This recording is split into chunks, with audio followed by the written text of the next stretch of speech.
चलिए आज पढ़ेंगे एक लेख और एक पत्र, चैप्टर नंबर 6। और जो है इनका लेखक कौन है? भगत सिंह। और भगत सिंह ही सारा कार्यभार इसमें करेंगे। और देखिए भगत सिंह बहुत बेहतरीन चैप्टर ये है। और अगर पढ़ने के बाद अगर आपके अंदर का रोंगटा खड़ा ना हो तो फिर समझ लीजिए कि आप है ना।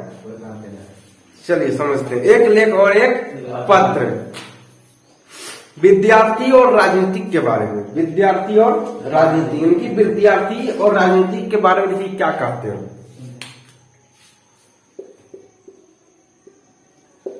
विद्यार्थी और राजनीति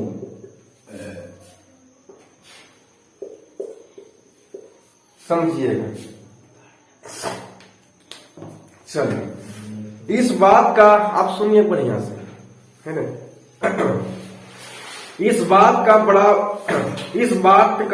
बड़ा भारी शोर सुना जा रहा है कि पढ़ने वाले नौजवान राजनीतिक या पॉलिटिक कामों में हिस्सा ना लें। भगत सिंह कहते हैं कि मैं बहुत ही ज्यादा शोर शराबा सुन रहा हूं कि जो बच्चा पढ़ाई करेगा वो राजनीति में भाग नहीं लेगा, वो नेता विधायक नहीं बन सकता है ना। नेता विधायक नहीं बन सकता है। पंजाब सरकार की राय बिल्कुल ही न्यारी है। विद्यार्थी से कॉलेज में दाखिल होने से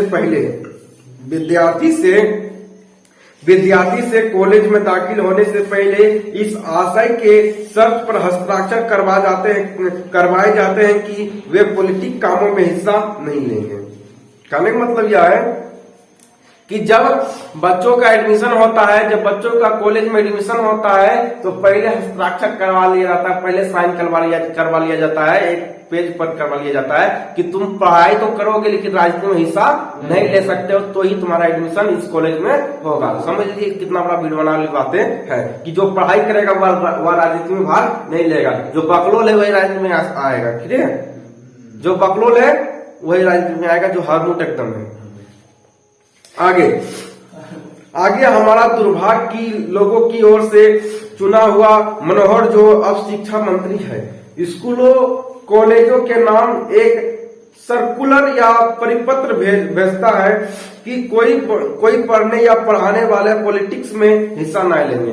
बात ये भी है कि पढ़ने वाला भी पॉलिटिक्स में भाग नहीं लेगा और पढ़ाने वाला भी पॉलिटिक्स में भाग नहीं लेगा, राजनीतिक में भाग नहीं लेगा, नेता विधायक नहीं बनेगा, है ना। देश को वो नहीं संभालेगा, उसका काम है सिर्फ पढ़ाना, वो पढ़ाएगा।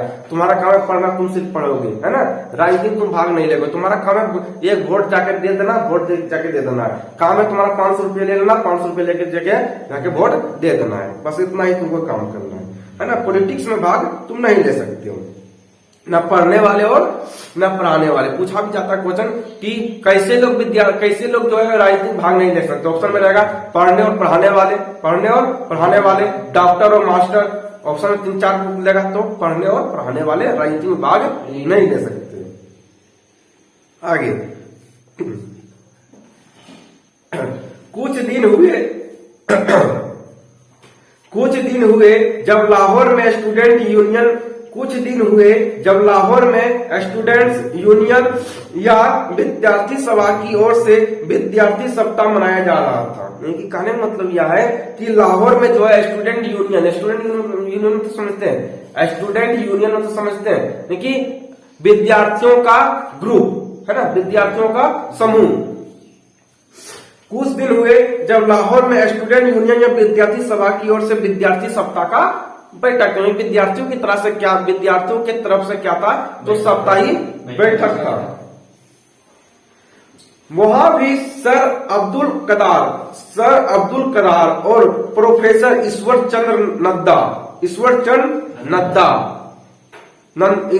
नंदा ने इस बात पर जोर दिया कि विद्यार्थियों को पॉलिटिक्स में हिस्सा नहीं लेना चाहिए। कहने का मतलब यह है कि 2 लोग आए थे, एक का नाम था सर अब्दुल कदार, याद रखिएगा, सर अब्दुल कदार, एक था सर अब्दुल कदार, दूसरा था इस प्रोफेसर ईश्वर चंद नंदा, है ना, प्रोफेसर ईश्वर चंद नंदा, ये दोनों ने कहा था कि जो है इन दोनों ने कहा था कि विद्यार्थियों को पॉलिटिक्स में हिस्सा नहीं लेना चाहिए। पूछेगा क्वेश्चन कि किसने कहा था कि विद्यार्थियों को पॉलिटिक्स में हिस्सा नहीं लेना चाहिए, तो याद रखिएगा अब्दुल कदार और ईश्वर चंद नंदा जी ने कहा था कि जो है विद्यार्थियों को पॉलिटिक्स में हिस्सा नहीं लेनी चाहिए।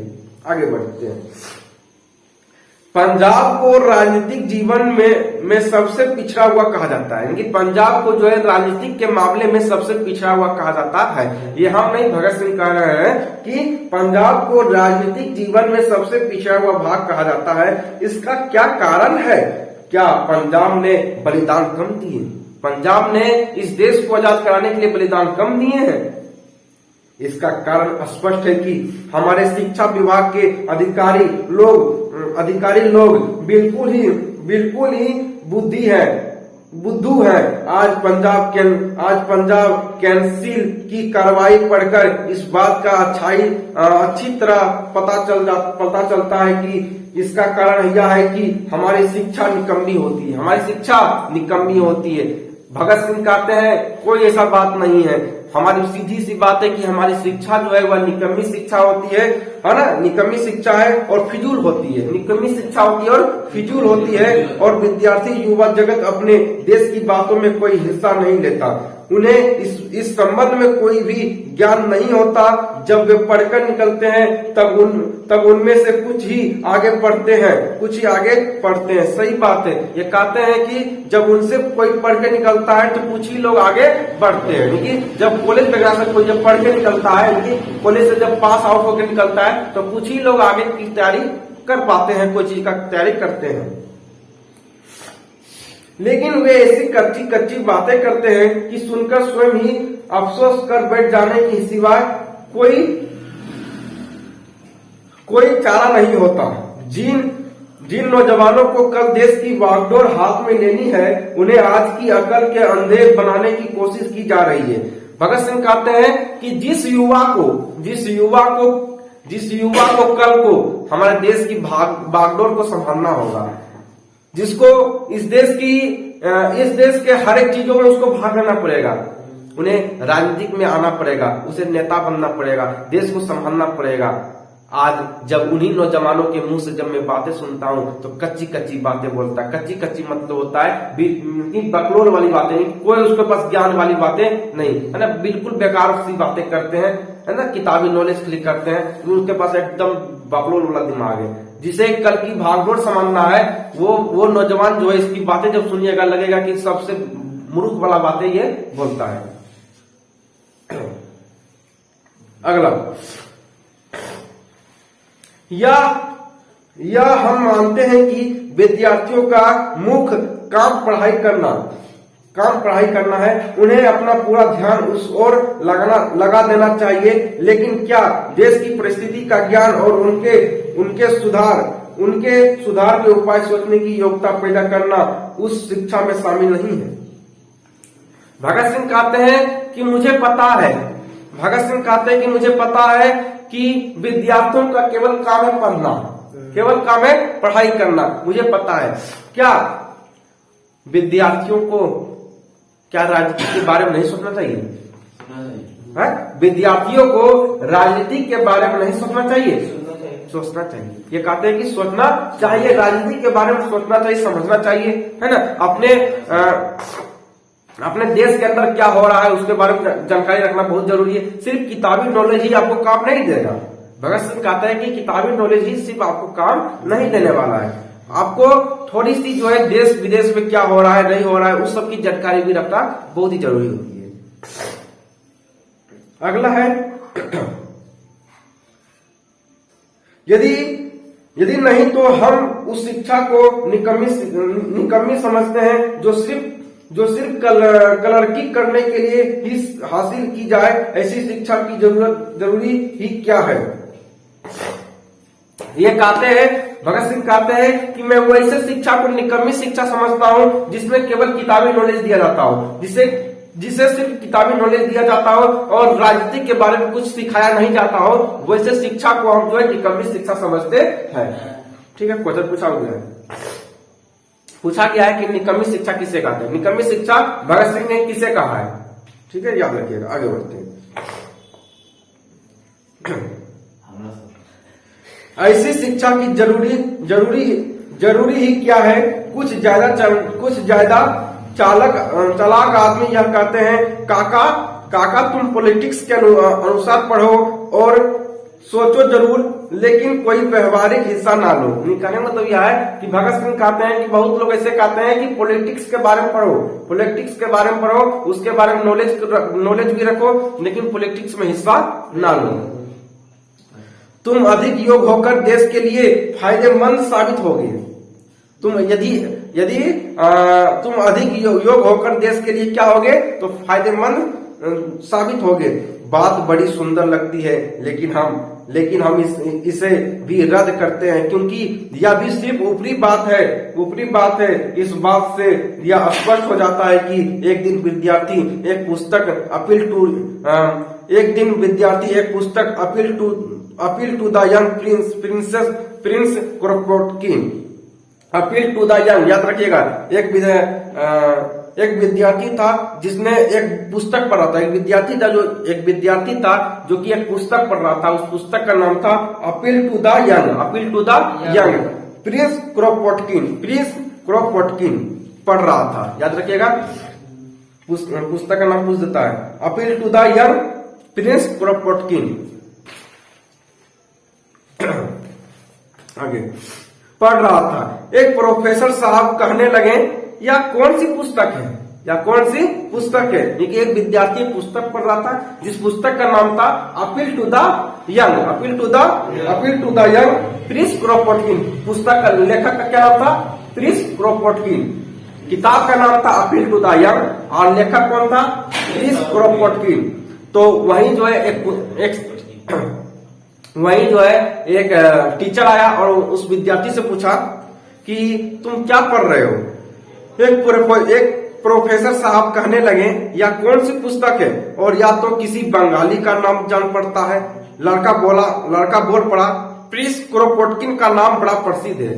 सोच लीजिए कि वो मास्टर को भी पता नहीं है कि ये किसका किताब है ना। हालांकि मास्टर को पता होनी चाहिए पुस्तक किसका है, तो उसको भी पता नहीं था। लड़का बोला, प्रिंस क्रोपोटकिन का नाम बड़ा प्रसिद्ध है। अब कोई रामधारी सिंह दिनकर, कोई मास्टर रामधारी सिंह दिनकर के बारे में नहीं जाने, है ना। बहुत ऐसा सरकारी मास्टर जो कि ओकरो नाम नहीं जानता होगा, और जो कि सबसे प्रसिद्ध राइटर है। कोई रविन्द्रनाथ टैगोर के बारे में नहीं जाने, है ना। गजब वाली बात है क्या। कोई लता मंगेशकर जी को न जाने, तो भी तो अचंभित वाली बातें हैं। लड़का बोला, प्रिंस क्रोपोटकिन का नाम बड़ा प्रसिद्ध है, वे अर्थशास्त्र के विद्वान थे। याद रखिएगा, प्रिंस क्रोपोटकिन अर्थशास्त्र के विद्वान थे, बहुत बड़े ये कौन थे, बहुत बड़े लेखक थे, प्रसिद्ध लेखक थे, और ये अर्थशास्त्र के क्या थे, विद्वान थे। इस नाम से परिचित होना प्रत्येक प्रोफेसर के लिए बड़ा जरूरी था। लेखक कहते हैं, भगत सिंह कहते हैं कि देख लीजिए कि कैसा व्यवस्था है कि उस इंसान को भी पता नहीं है कि ये किस चीज का पुस्तक है ना। ये किसका पुस्तक है उसे भी पता नहीं है, और इसका ज्ञान उसे होना बहुत ही जरूरी है।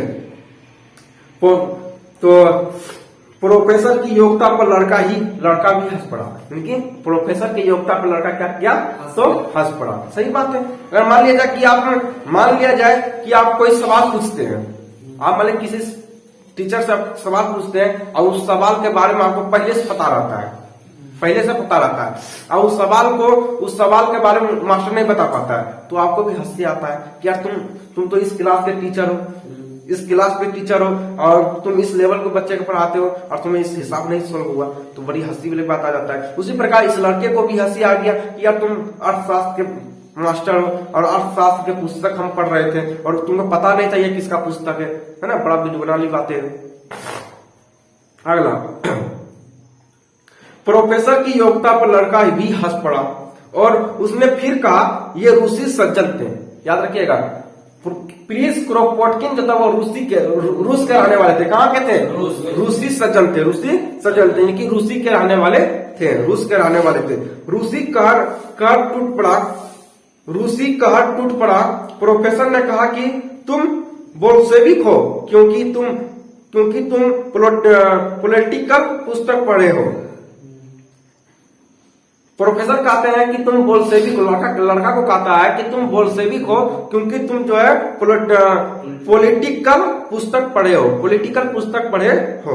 आगे देखिए आप प्रोफेसर की योग्यता, देखिए आप प्रोफेसर की योग्यता। अब उन बेचारे विद्यार्थियों को उनसे क्या सीखना है? ऐसी स्थिति में वे नौजवान क्या सीख सकते हैं? भगत सिंह कहते हैं अब मैं क्या अपेक्षा करूं? जब सिखाने वाले के पास ही नॉलेज नहीं है तो वो बच्चे को क्या सिखाएंगे?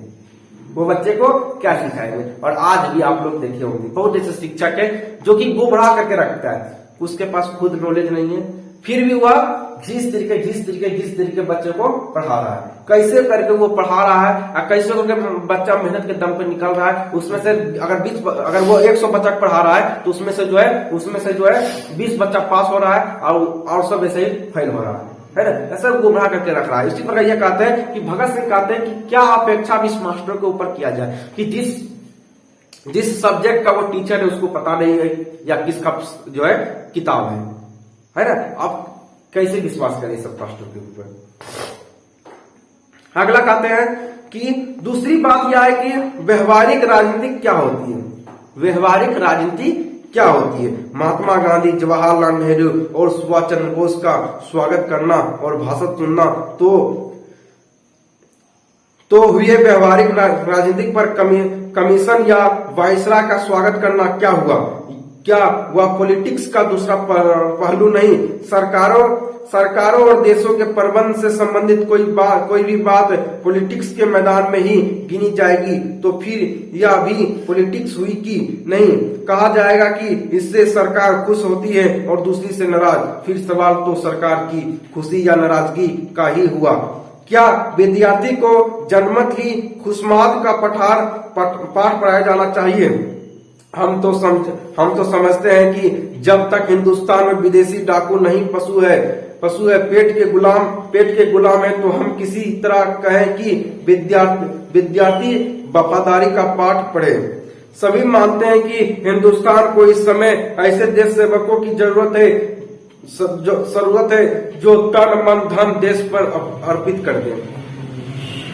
भगत सिंह कहते हैं कि ये हमारे देश अभी अंग्रेजों के चंगुल में है और इस देश को अभी वैसे देशभक्तों की जरूरत है जो अपना तन मन धन पूरी जीवन समर्पित कर देगा इस देश के लिए।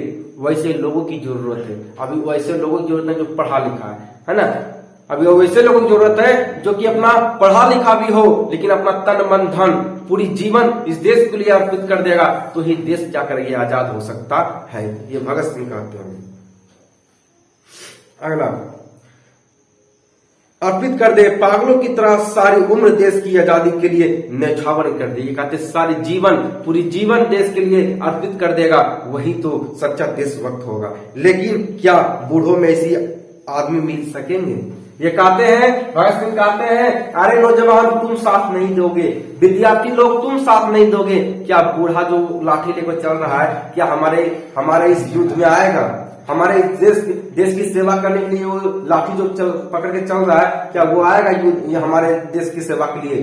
हमारे देश की सेवा के लिए नौजवान चाहिए, हमारे देश की सेवा करने के लिए विद्यार्थी लोग चाहिए। क्या ये बूढ़े लोग जो घर में बैठे हुए हैं लाठी लेके चल रहे हैं, क्या ये बुढ़िया लोग लाठियां लेके चल रही है, क्या ये आएगी? नहीं आ सकती है। आना होगा तो नौजवानों को आना पड़ेगा, आना है तो विद्यार्थियों को आना पड़ेगा, आगे आप लोग को ही आना पड़ेगा। या तो वही नौजवान निकल सकते हैं जो किन्हीं जंजालों में फंसे और जंजालों में पड़ने से पहले विद्यार्थी या नौजवान तभी सोच सकते हैं यदि उन्होंने कुछ व्यवहारिक ज्ञान भी हासिल किया हो, सिर्फ गणित और ज्योग्राफी का ही परीक्षा के पर्चे के लिए घोटना न लगाया हो। कार्य बताइए, कहते हैं कि खाली मैथ पढ़ने से, ये कहते हैं खाली जो है सिर्फ गणित और ज्योग्राफी पढ़ने से कुछ होने वाला नहीं है। जिससे जिससे व्यवहारिक नॉलेज हो, जिससे बाहरी नॉलेज भी हो, जिसे बाहरी नॉलेज भी हो, जिससे आध्यात्मिक नॉलेज भी हो, वही लोग हमारे साथ आ सकता है। सिर्फ गणित पढ़ने से और ज्योग्राफी पढ़ने से कुछ होने वाला नहीं है, ये भगत सिंह कहते हैं। क्या इंग्लैंड के सभी विद्यार्थी का कॉलेज छोड़कर यहाँ सुनिएगा, प्रश्न बनता है, क्या इंग्लैंड के सभी विद्यार्थियों का कॉलेज छोड़कर जर्मनी के खिलाफ लड़ने के लिए निकल पड़ना पॉलिटिक्स नहीं थी? ये कहते हैं कि इंग्लैंड के सभी विद्यार्थी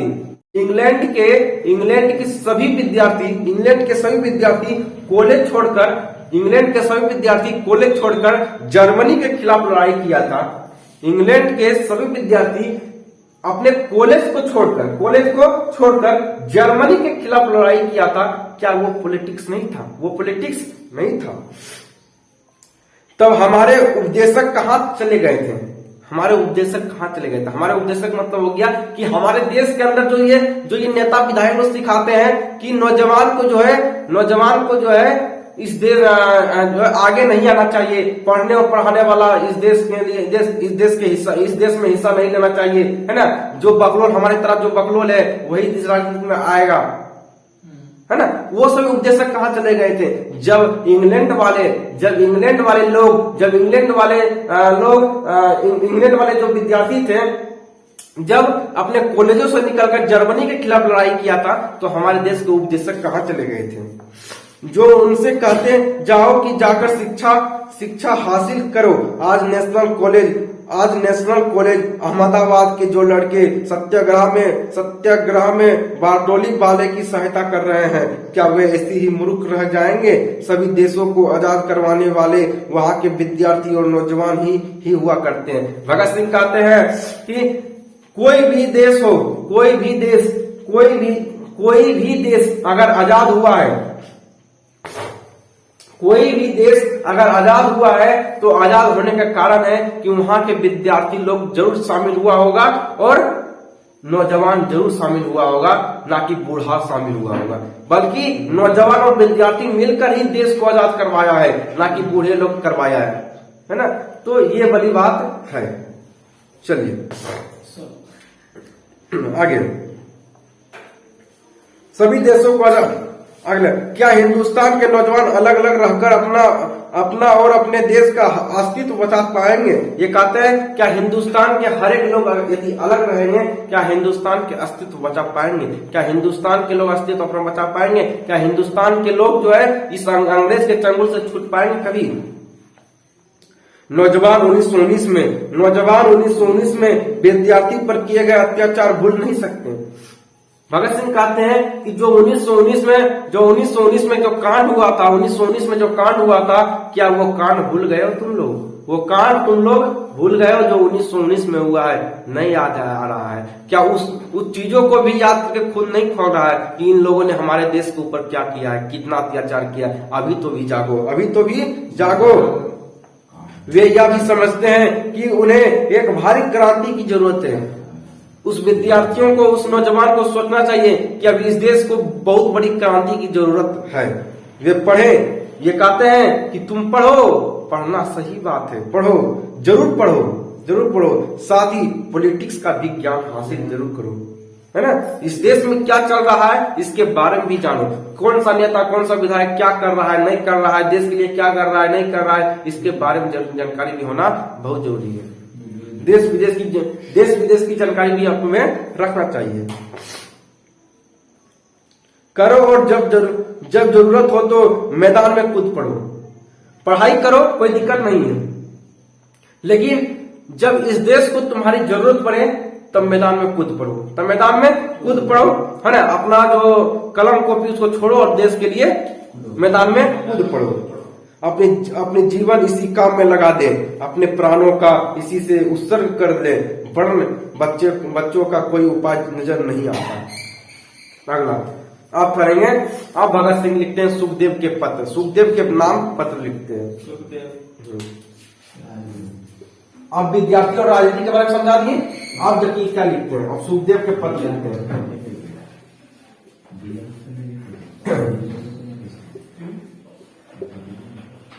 सुखदेव के नाम पत्र, सुखदेव के नाम पत्र।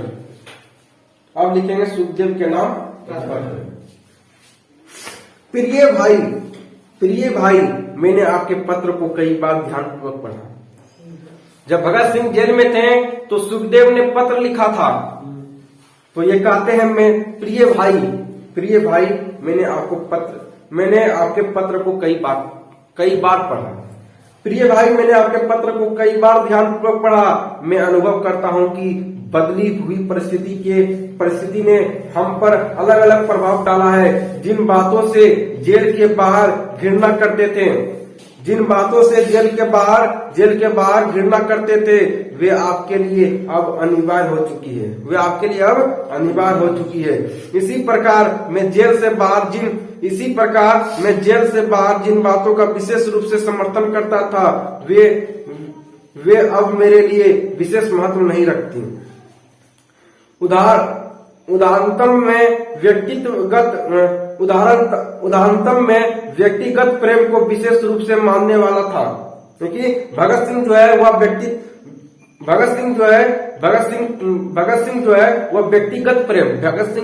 व्यक्तिगत प्रेम को विशेष रूप से मानने वाला था।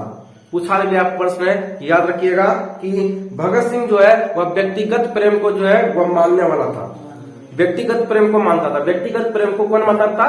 तो भगत सिंह मानता था। परंतु अब इस भावना का मेरे हृदय एवं मस्तिष्क में कोई विशेष स्थान नहीं रख रहा। ये कहते हैं कि अब जो है हमारे दिमाग में, हमारे मस्तिष्क में अब इस सब जो है व्यक्तिगत प्रेम के बारे में कोई ध्यान नहीं है ना। हम सब चीज भूल चुके हैं। अब जो है हमारे दिमाग में जो है इस सभी व्यक्तिगत प्रेम के लिए किसी प्रकार की आशाएं नहीं है। बाहर आप इसके कड़े विरोधी थे, किससे कह रहा है? सुखदेव से। भगत सिंह पत्र लिख रहे हैं सुखदेव से कि आप, जब हम जेल में थे तो जेल से बाहर आपको जिन जिन चीजों को आपको बहुत बेहतरीन लगता था, वो आपके लिए बहुत बढ़िया था। लेकिन अब जब हम जेल से बाहर निकले हैं तो अब हमको जो है जो बाहर की चीजें थी वो हमें अच्छा लग रहा है। देखिए यहाँ पे लिखा गया है कि जिन बातों से जेल के बाहर घृणा करते थे, वे आपके लिए अब अनिवार्य हो चुकी है। कहने का मतलब यह है कि जिन बातों से जेल के बाहर घृणा करते थे, वे आपके लिए अब अनिवार्य हो चुकी है। इसी प्रकार मैं जेल से बाहर जिन बातों का विशेष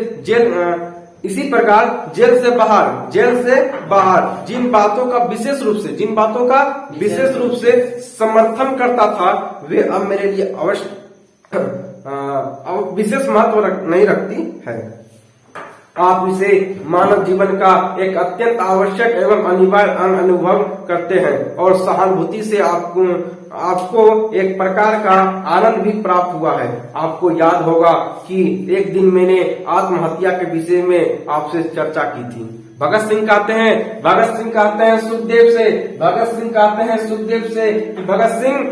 सुखदेव जी, मैंने आपसे एक बार कहा था कि मुझे लगता है कि मैं अपने आप आत्महत्या कर लूं। मैंने आपसे एक दिन कहा था ना, जब मैं जेल में नहीं था उससे पहले आपको मैंने कहा था कि सुखदेव मुझे लगता है कि मैं आत्महत्या कर लूं। तो आपने क्या कहा था? सुनिए, आपने क्या कहा था। तब मैंने आपको बताया था कई परिस्थिति में आत्महत्या उचित हो सकती है। तो आपने कहा था कि कई परिस्थिति में आत्महत्या उचित हो सकती है, परंतु आपने मेरे दुष्कोण का विरोध किया था। मुझे उस चर्चा का समय एवं स्थान अभी भली भांति याद है। जब मैंने कहा था कि सुखदेव मुझे मर जाने का इच्छा करता है, मुझे आत्महत्या करने की इच्छा करता है, तो आपने कहा था, तो आप ही ने कहा था कि आत्महत्या करना उचित बात नहीं है ना। कई मामलों में आत्महत्या करना उचित होता है, लेकिन आत्महत्या करना अच्छा बात नहीं है। आप ही ने कहा था। मुझे उस जगह भी मालूम है, वो समय भी मालूम है कि आपने कहाँ कहा था। सुनिए कहाँ कहा था, मैं इस बात को भी आपको बता देना चाहता हूँ। बोला था हमारी यह बात शहंशाही कुटिया में, ये बात कहाँ हुई थी? तो शहंशाही कुटिया में। पूछा जाता है शहंशाही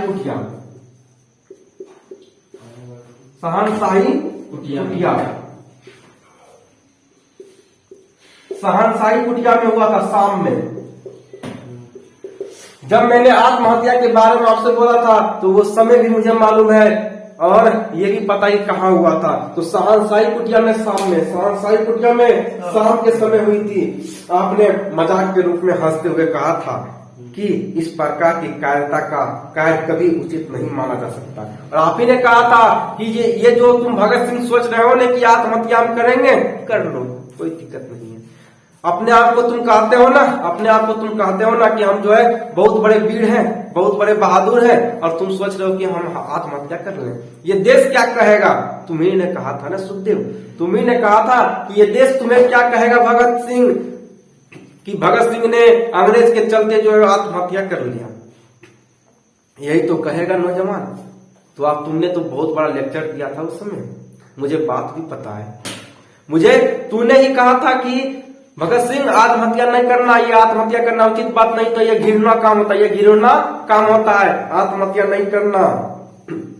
ये देश की जनता, ये देश के नौजवान, ये देश के विद्यार्थी लोग क्या आपको क्या कहेंगे? आप पे हंसेंगे। ये कायरता का काम होता है, ये कायर का काम होता है, आत्महत्या करना ये कायर का काम होता है। किसने कहा था? तो भगत सुखदेव सिंह ने कहा था। आपने कहा था कि इस प्रकार का कार्य भयानक और घृणित है, परंतु इस विषय पर भी मैं देखता हूं कि आपकी राय बिल्कुल बदल चुकी है। अब आपकी राय बदल चुकी है। आप ही ने इस सारा बात कहा था कि जो है आत्महत्या करना घृणा काम होता है, आत्महत्या नहीं करनी चाहिए, देश के लोग क्या कहेंगे, है ना। और आप देखिए अब आप ही का राय बदल चुका है, अब आप ही का राय बदल चुका है। अब आप उसे कुछ अवस्थाओं में न केवल उचित वर्णन, अनिवार्य एवं आवश्यक अनुभव करते हैं। मेरी इस विषय में अब वही राय है जो पहले आपकी थी।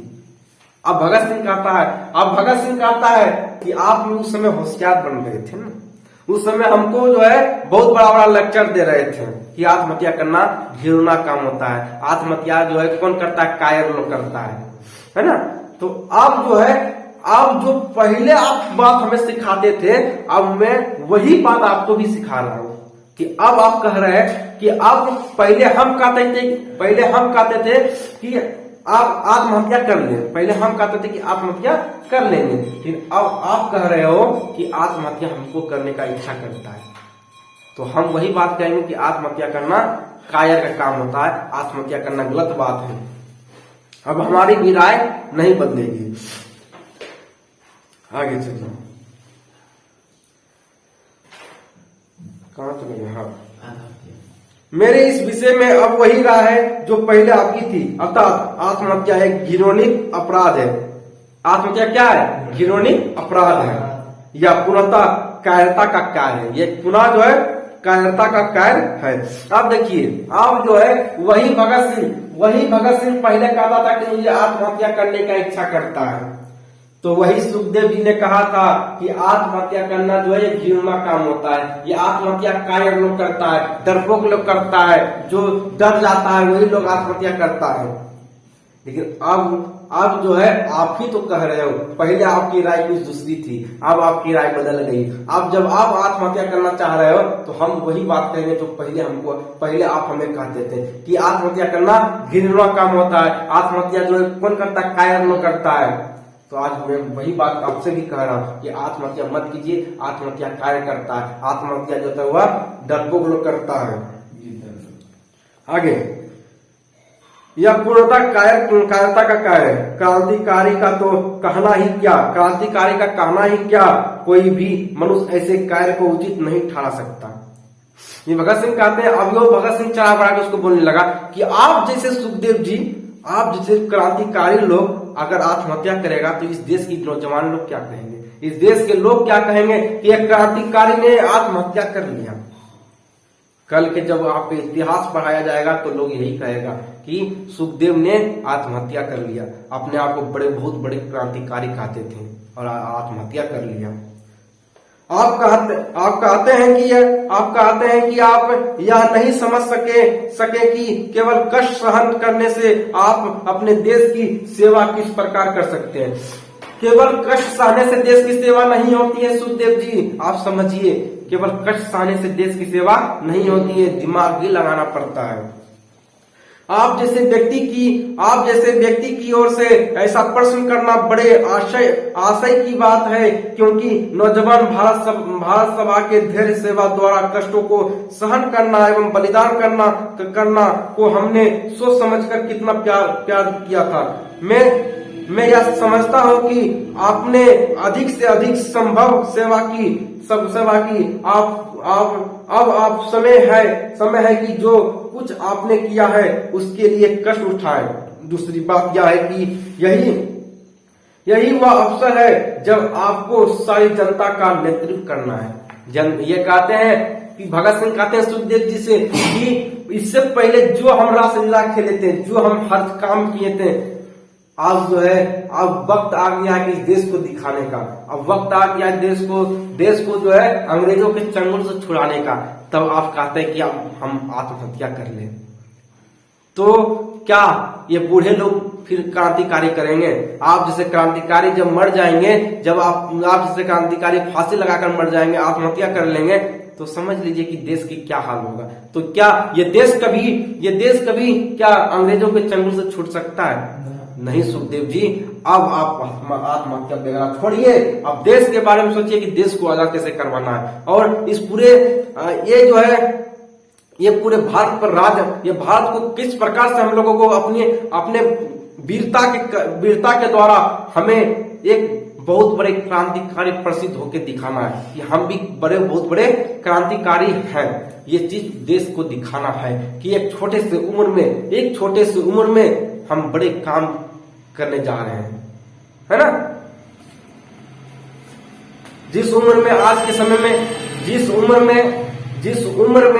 समय में लोगों को प्यार हो जाता है, वो देश से नहीं, माँ बाप से नहीं, बल्कि लड़कियों से प्यार हो जाता है। उस उम्र में इसने देश से प्यार किया।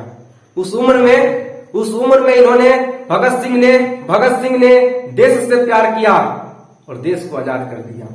जिस उम्र में बच्चे माँ बाप से प्यार नहीं हो पाता है, उस उम्र में लड़के को लड़कियों से प्यार हो जाता है। और इस उम्र में इन्होंने देश से प्यार किया और देश को आजाद करके दिखा दिया। समझिए और क्या कहते हैं ये कहते हैं, मानव किसी भी कार्य को उचित मानकर ही करता है।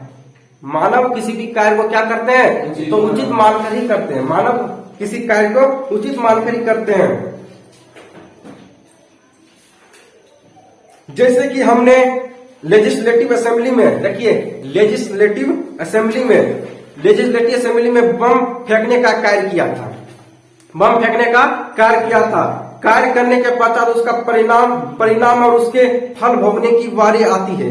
ये कहते हैं, भगत सिंह कहते हैं कि जब कोई इंसान किसी कार्य को करता है तो उसको पता होता है कि परिणाम क्या आएगा। आज आप लोग बोर्ड एग्जाम की तैयारी कर रहे हैं। अगर पूरी शिद्दत से, पूरी मेहनत और शिद्दत से अगर आप मेहनत कर रहे हैं तो आपका अच्छा परसेंटेज आने से कोई भी नहीं रोक सकता है। वो आपके अंदर की आत्मा, आपके अंदर की मेहनत, आपके अंदर की लगन ही बता देगा कि हमारा बोर्ड एग्जाम में अच्छा परसेंटेज आएगा तो आएगा। आपको परिणाम भी पहले ही मालूम चल गया। अरे रिजल्ट चेक हो या ना हो, पहले हम बताते हैं फर्स्ट डिवीजन आएंगे तो आएंगे। नंबर में इधर उधर हो सकता है, फर्स्ट डिवीजन मेरा लिखा हुआ है, ये भी लिखा हुआ है, इतना नंबर हम लाएंगे। थोड़ा बहुत इधर से उधर हो सकता है, परिणाम भी आपको मालूम है। क्यों? क्योंकि आपका मेहनत, आपका लगन, आपका शिद्दत आपके साथ है, आपका विश्वास आपके साथ है। उसी प्रकार ये भगत सिंह कहते हैं कि मुझे पता था कि जब हम नेशनल असेंबली में बम फेंकेंगे, जिसे आज का संसद भवन आप लोग कहते हैं, जिससे क्या कहते हैं संसद भवन, उसी प्रकार नेशनल असेंबली जो था वहां सभी लोग, अंग्रेज लोग बैठता था, बड़े बड़े अंग्रेज लोग वहां पे बैठता था। तो वहीं पे क्या किया कि भगत सिंह ने क्या किया, तो बम को फेंका। तो उससे ये भी पता था कि बम फेंक तो रहे हैं, इसका परिणाम बहुत गलत होगा। और बम अगर नहीं फेंकेंगे तो इस अंधे अंग्रेज को पता कैसे चलेगा कि इस हिंदुस्तान के लोग भी अब जिंदा हो चुका है। पहले मरा हुआ था लेकिन अब जिंदा हो चुका है। तूने ही मार डाला था इन लोगों को अपने जो है ना, अपने चंगुलों से, अपने चाबुओं से। आज ये जनता जिंदा हो चुका है ना, जिंदा हो चुका है। और ये मेरा पहला अटैक होगा। याद रखिएगा, यही भगत सिंह था, यही भगत सिंह था जिन्होंने ये दिखा दिया कि अब देश बहुत ही जल्द आजादी की कगार पे आ जाएगा। याद रखिएगा, आप लोग भी ध्यान को दीजिएगा, कहीं भी आप पढ़िएगा समझिएगा कि अगर भगत सिंह नेशनल असेंबली में बम नहीं फेंकता तो पहला युद्ध की शुरुआत वहां से नहीं होता। ये भी कम से कम ध्यान रखिएगा। भगत देखिए, इस देश को आजाद कराने के हर कोई ने अपने आप को बलिदान दिया है, कोई कम कोई बेसी, हर कोई ने दिया है ना, हर कोई दिया। लेकिन नेशनल असेंबली में जब ये बम फेंके थे, इसको परिणाम पता था कि हमें जो है फांसी की सजा जरूर होगा, ये तय था। फांसी की सजा हम तीनों को होगा, सुखदेव, राजगुरु और भगत सिंह, तीनों को फांसी की सजा होगा। तीनों कितना निडर था, समझ लीजिए। क्या आपका यह विचार है कि यदि हमने दया के लिए क्या आपको यह विचार है कि यदि हमने दया के लिए गिड़गिड़ाते हुए दंड से बचने का प्रयत्न किया होता तो हमारा यह कार्य उचित होता? भगत सिंह कहते हैं, क्या सुखदेव जी, क्या आपको लगता था कि नेशनल असेंबली में हम बम फेंके थे और उसके बाद गोड़ मुंह पढ़ लेते हैं उसके और कहते हैं मुझे माफ कर दो? क्या इस देश की जनता आपको क्रांतिकारी कहता? तो इतिहास जब पढ़ाया जाता तो यही कहता कि वही तो है राजगुरु, वही सुखदेव, वही भगत सिंह जिसने इस देश को आजाद कराने के लिए पहला योगदान दिया था, और वही जो है अंग्रेजों का पांव पकड़कर माफी मांगा था। क्या ये जब पूरी जनता आपको पढ़ेगा तो उस समय तो आपको अच्छा लगेगा? तो देश तो हमारा आजाद हो जाता अगर इस प्रकार करेंगे। तो बोला, देखिए क्या कहते हैं, बंदी होने के समय हमारी संस्था के राजनीतिक बंदियों की दशा अत्यंत दयनीय थी। हमने उसे सुधारने का प्रयास प्रारंभ कर दिया। ये कहते हैं कि हमारे देश की जो व्यवस्था है वो अति बेकार थी, लेकिन अब हम उसे सुधारने का प्रयास कर रहे हैं। मैं आपको पूरी गंभीरता से बताता हूं कि हमने यह विश्वास था कि हम बहुत कम समय के भीतर ही मर जाएंगे। वाह रे वाह, ये कह रहे हैं कि हमें पता था जब नेशनल असेंबली हम बम फेंके थे तो हमें पता था कि हम कम ही उम्र में इस देश से चले जाएंगे, इस देश को है ना हाय हेलो बाइक करके इस देश से हम चले जाएंगे। सोच लीजिए, यही थे भगत सिंह, सुखदेव और राजगुरु। आज बताइए, जीने का किसको जीने अपना जिंदगी से किसे प्यार नहीं है? हर किसी को प्यार है, अपनी जिंदगी से हर किसी को प्यार है। पर यही भगत सिंह, सुखदेव और राजगुरु जिन्होंने अपनी जीवन को, अपनी पूरी जीवन इस देश में लगा, इस देश के लिए अर्पित कर दिया, जिनको ये भी पता था कि हम कम उम्र तक ही जिंदा रह सकेंगे, क्योंकि हमने वैसे काम कर दिया है कि अब मैं इस धरती पर बहुत ही कम समय के लिए आए हैं और इस देश के लिए चले जाएंगे। और याद रखिएगा, भगत सिंह, सुखदेव, राजगुरु, इन सभी लोगों का इस धरती पर जन्म नहीं बल्कि अवतार हुआ था। ये लोग बहुत कम मिलते हैं इस देश को, और हमारे देश में ही ऐसा लोग मिले हैं। समझ लीजिए हमारा देश कितना गर्व की बात है, हमारे देश में ऐसे वीर पैदा हुए हैं कि जिन्होंने अपना पूरा सिद्धांत और पूरा लगन से इस देश को आजाद कराने के लिए अपना पूरा बलिदान दे दिया और देश को आजाद करके दिखा दिया। समझ लीजिए कि कितने बड़े वीर होंगे जो क्योंकि किसको अपनी जिंदगी से प्यार नहीं है। पूरी गंभीरता से बताता हूं कि हमें यह विश्वास था कि हम बहुत ही कम समय के भीतर ही मर जाएंगे। हमें उपवास की स्थिति में कृत्रिम रीति से भोजन दिए जाने का ना तो ज्ञान ही था, न हमें यह विचार सूझता था कि हम तो मृत्यु के लिए तैयार थे। ये कहते हैं कि हम जब ये सब काम भी कर दिए थे तो मुझे मृत्यु से भय नहीं हो रहा था। क्या आपका यह अभिप्राय है कि हम आत्महत्या करना चाहते थे? नहीं, प्रयत्नशील होना एवं श्रेष्ठ और उत्कृष्ट आदर्श के लिए जीवन दे देना कदापि आत्महत्या नहीं कही जा सकती है। यह कहते हैं कि नहीं, प्रयत्नशील होना एवं श्रेष्ठ और उत्कृष्ट आदर्श के लिए जीवन दे देना कदापि आत्महत्या नहीं हो सकती, आत्महत्या नहीं कही जा सकती। ये कहते हैं कि आत्महत्या उसे नहीं कहेंगे जब हम अपने देश के लिए अपनी जान दे देंगे अपने देश के लिए अपनी जान दे देंगे, अपने देश को आजाद कराने के लिए, अपने देश को आजाद कराने के लिए हम अपने जान को भी कुर्बान कर देंगे, तो उसे आत्महत्या नहीं कहेंगे, उसे आत्महत्या नहीं कहेंगे सुखदेव जी, उसे आत्महत्या नहीं कहेंगे। हमारा कष्ट सहन करना फलीभूत हुआ, समस्त देश में एक विराट और सर्वव्यापी आंदोलन शुरू हो गया। ये कहते हैं कि जब से मैंने, पता है आपको सुखदेव जी, जब से मैंने नेशनल असेंबली में बम हम लोग फेंका है, देखिए इस देश की जनता जाग चुकी है, देश की जनता जाग चुकी है। बस इस देश की जनता को चाहिए जगाने वाला होना चाहिए, है ना। एक अच्छे विद्यार्थी एक अच्छे मुकाम तक जा सकता है, एक अच्छे विद्यार्थी एक अच्छे मुकाम तक जा सकता है, बल्कि एक अच्छे गुरु का होना भी बहुत जरूरी होता है ना, तो यू अच्छे मुकाम तक जा सकता है। उसी प्रकार भगत सिंह कहते हैं कि इस देश को आजाद कराने के लिए इस देश के आजाद करवाने वाला मजबूत होना चाहिए, है ना। डरपोक अगर होगा तो इसका फायदा अंग्रेज उठा लेगा। आज देखिए हमने नेशनल असेंबली में बम फेंके थे, देखिए आज पूरी देश की जनता जाग चुकी है। ये जो आपको गुनगुनाहट सुन रही है, सुनाई दे रहा है, जो गरज सुनाई दे रहा है, ये हमारे देश की जनता बाहर गरज रही है। जेल के बाहर जो गरज रहा है, ये देश की जनता गरज रहा है, जो हमारे लिए गरज रहा है। सोच लीजिए कि हम लोग कितना भाग्यशाली है कि इस पूरी देश की जनता हमें आजाद कराने के लिए आ रही है। सोच लीजिए कि कितनी बारी हम क्रांति कर चुके हैं।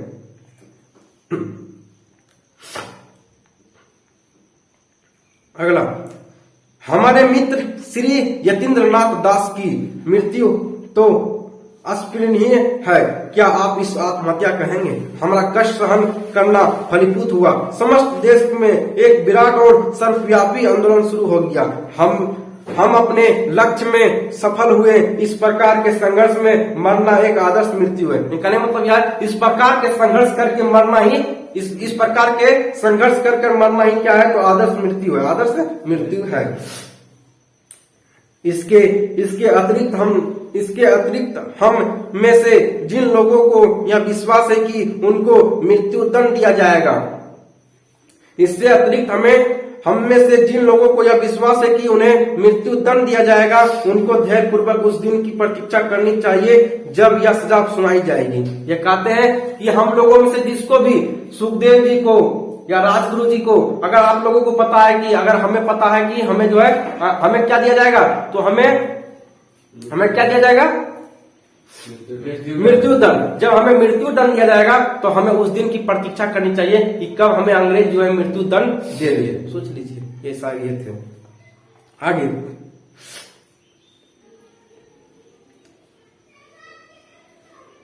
प्रतीक्षा करनी चाहिए कि यह सजा सुनाई जाएगी और तपश्चात उन्हें फांसी दी जाएगी। या मृत्यु ही सुंदर होगी, या मृत्यु ही सुंदर ही होगी, परंतु आत्महत्या करना केवल कुछ दुखों से बचने के लिए अपने जीवन को समाप्त कर देना कहता है। ये कहते हैं कि अगर आप फांसी पर चढ़ते हैं, अगर आप आत्महत्या करते हैं तो थोड़ी सी ये उचित हो सकती है ना।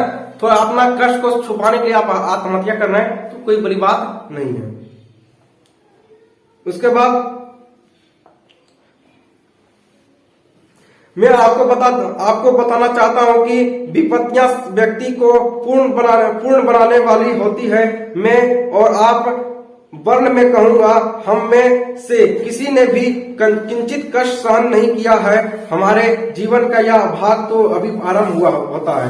आपको याद होगा कि उनके बार इस विषय पर हमने बातचीत की है। रूसी साहित्य के संस्थान पर जो वास्तविकता मिलती है वह हमारे साहित्य में कदापि नहीं दिखाई देती। यह कहते हैं कि जिस प्रकार रूसी साहित्य में मिलता है, पढ़ने के लिए मिलता है, बच्चों को पढ़ाया जाता है, उस प्रकार हमारे साहित्यों में पढ़ाया नहीं जाता है। हम उनकी कहानियों में कष्टों और दुखमयी स्थितियों को बहुत पसंद करते हैं, परंतु कष्ट सहन की उस भावना को अपने भीतर अनुभव नहीं करते। हम उनके उन्माद और उनके चरित्र की असाधारण ऊंचाई के प्रशंसक है, परंतु इसके कारणों पर सोच विचार करने की कभी चिंता नहीं करते। मैं कहूंगा कि केवल विपत्तियां सहन के साहित्य के उल्लेख ने ही उन कहानियों में सहृदयता, दर्द की गहरी टीस और उनके चरित्र तथा साहित्य में ऊंचाई उत्पन्न की है। हमारे दशा और उस समय दयनीय और हास्यास्पद हो जाती है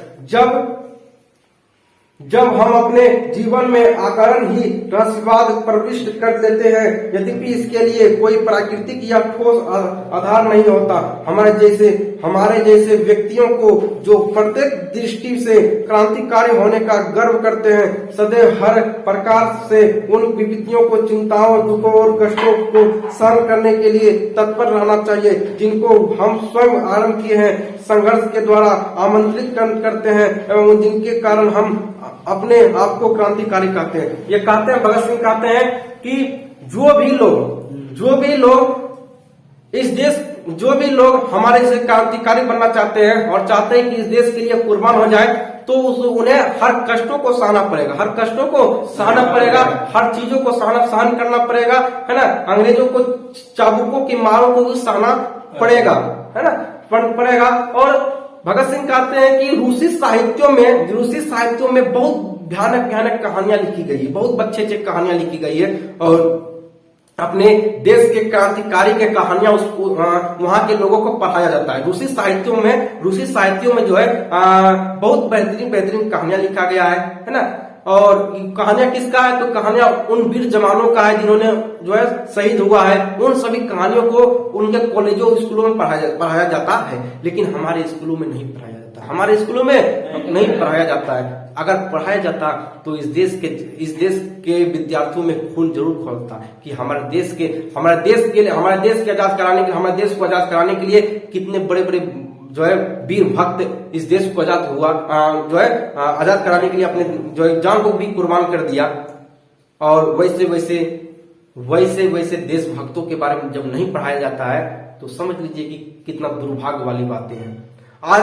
आज अगर भगत सिंह, सुखदेव और राजगुरु के बारे में अगर नहीं पढ़ाया जाए तो कल को जाकर इनके इतिहास को भूल जाएगा, कल के जाकर अगर महात्मा गांधी जी के बारे में, सरदार वल्लभ भाई पटेल के बारे में, है ना, एपीजे अब्दुल कलाम जी के बारे में अगर नहीं पढ़ाया जाएगा तो पूरे हर लोग आने वाले पीढ़ी उन सभी लोगों को भूल जाएगा, है ना।